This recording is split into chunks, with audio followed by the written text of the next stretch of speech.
और आज मैं आपसे बात करना चाहता हूं दूसरा इतिहास उसके 33 अध्याय से, जहां पर एक बार ऐसा हुआ जब हिजकिय्याह की मृत्यु हुई तो हिजकिय्याह के बाद उसका बेटा मनसे राजा बना। तब वो केवल 12 साल का था और वो राजा बन गया। उसने 55 सालों तक यरूशलेम पर राज्य किया और उसके लिए बाइबल कहती है कि उसने वो काम किए जो यहोवा की दृष्टि में बुरे थे, जो यहोवा की दृष्टि में गलत काम थे वो उसने किए। परमेश्वर ने उनसे कई बार बातचीत की, परंतु उन्होंने परमेश्वर की बातों पर मन नहीं लगाया, उन्होंने परमेश्वर की बातों पर ध्यान नहीं दिया।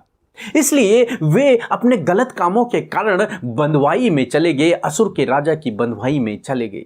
ऐसे संकट के समय में जब मन से संकट में पड़ा, जब विपत्ति उस पर आ पड़ी और उस समय बंधुआई में है, जब वहां बंधुआई का जीवन व्यतीत कर रहा है, तो ऐसे समय में उसने परमेश्वर से प्रार्थना की।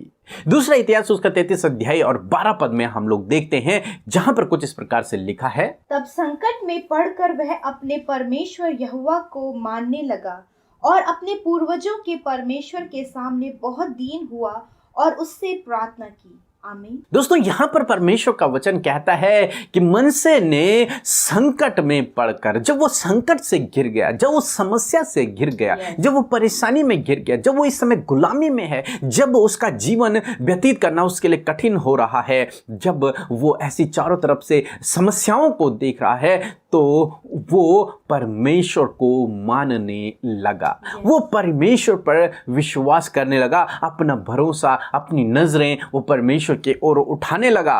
और उसने क्या किया? उसने ऐसे समय में परमेश्वर को पुकारना शुरू किया, उसने प्रार्थना करना शुरू किया, उसने अपनी मन की बातों को प्रभु से कहना शुरू किया। दूसरे शब्दों में, उसने अपने गुनाहों को मान लिया होगा, उसने परमेश्वर से अपने गुनाहों की क्षमा मांगी होगी और कहा होगा, प्रभु तू हमें इस गुलामी से बाहर निकाल, प्रभु तू हमें इस समस्या से बाहर निकाल, प्रभु तू हमें इस संकट से बाहर निकाल। तू मेरे पूर्वजों का परमेश्वर है, तूने उनके जीवनों में अद्भुत आश्चर्य कर्म किए, तो मेरे जीवन में भी कर। तू क्षमा करने वाला दयालु परमेश्वर है, प्रार्थना को सुनने वाला परमेश्वर है। शायद उसने इस प्रकार से प्रार्थना की होगी और बाइबल कहती है कि परमेश्वर उससे प्रसन्न हुआ और परमेश्वर ने उसकी प्रार्थना को सुन लिया और उसकी प्रार्थना का उसे उत्तर दिया। परमेश्वर दयालु परमेश्वर है जो पापियों की प्रार्थनाओं को सुनता है। उसने जीवन भर वो काम किए जो यहोवा की दृष्टि में बुरे थे, परंतु जब वो संकट में, दुख में है और उसने परमेश्वर को पुकारा, तो परमेश्वर ने उसकी प्रार्थना को भी सुना।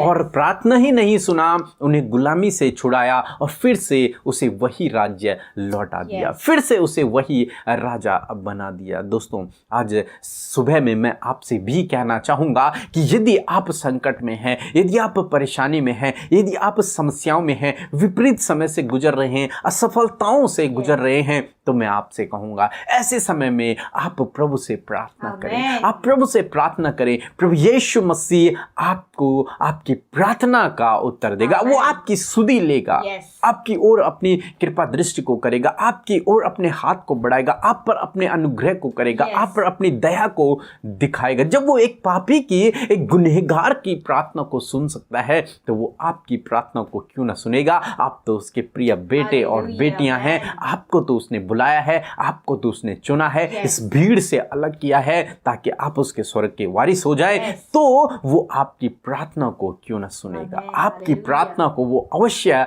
सुनेगा।